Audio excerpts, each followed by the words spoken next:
waa dhismo ka kooban keliya hal dabaq. Waxaa lagu tiriyaa in dhismahan uu yahay goobta ugu adag ee la jabsado. Waxaa gudaha dhismahan yaala wax ka badan 7,000 oo tan oo dahab ah oo ay kala leeyihiin qaar ka mid ah shirkadaha ugu waaweyn adduunka, ururada caalamiga ah, bangiyada iyo sidoo kale wadamada uu dhaqaalahoodu aad u sareeyo ee uu Mareykanku ka yahay. Waxaa yaala qadar lacag oo aad u fara badan, taas oo lagu awoodo in dhammaan deymaha dalka Sacuudiga lagu bixiyo. Sidoo kale dhismahan waa midka ugu muhiimsan dhammaan 12 bangi ee maamula dhaqaalaha adduunka.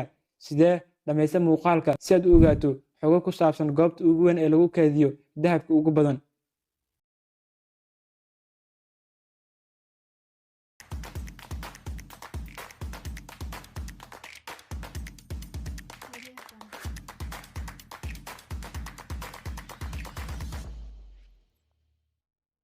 Federal Reserve Bank of New York ama New York Fed waa mid ka mid ah bangiyada ugu muhiimsan 12 bangi ee maamula dhaqaalaha adduunka, si la mid ah 12 bangi ee kale. Isaguna waxa uu ku yaalaa dalka Mareykanka, bartamaha magaalada New York. Waxa uu kaydiyaa wax ka badan 7,000 oo tan oo dahab ah oo u dhiganta 25% ee dahabka adduunka, waxayna u dhigmaan qiimahooda wax ka badan $250 bilyan oo dollar. Dahabkaas ayaa waxaa leh qaar ka mid ah shirkadooyinka aad u waaweyn, ururada la aqoonsan yahay, bangiyada iyo sidoo kale qaar ka mid ah wadamada dhaqaalahoodu aad ku sareeyo. Wadamada uu dahabkoodu yaalo bangigan ayaa waxaa ka mid ah Mareykanka, Jarmalka, Talyaaniga, Faransiiska iyo wadamo kale oo aad u fara badan.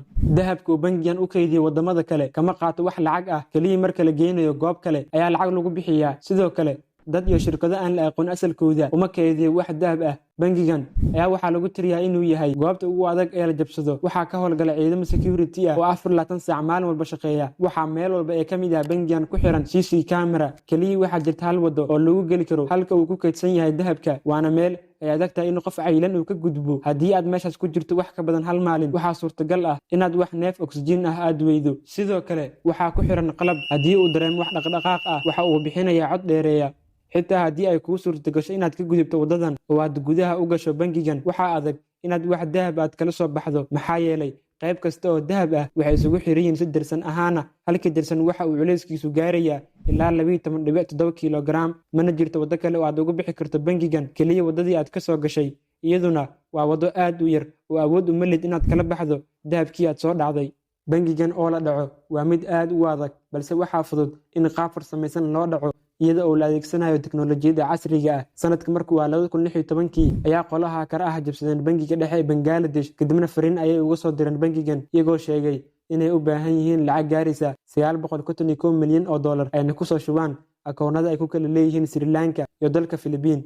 Markii uu bangigan uu siiyey lacag gaaraysa $100 milyan oo dollar ayaa qolada security-ga garatay inay lacagta u dirayaan dad haakara ah.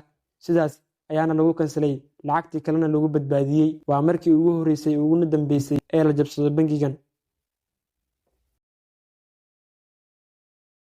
intaas waxay ahaayeen xogo ku saabsan bangiga ugu weyn ee kaydiya 25% dahabka adduunka. haddii aad ka heshay, fadlan like saar muuqaalka. mahadsanid.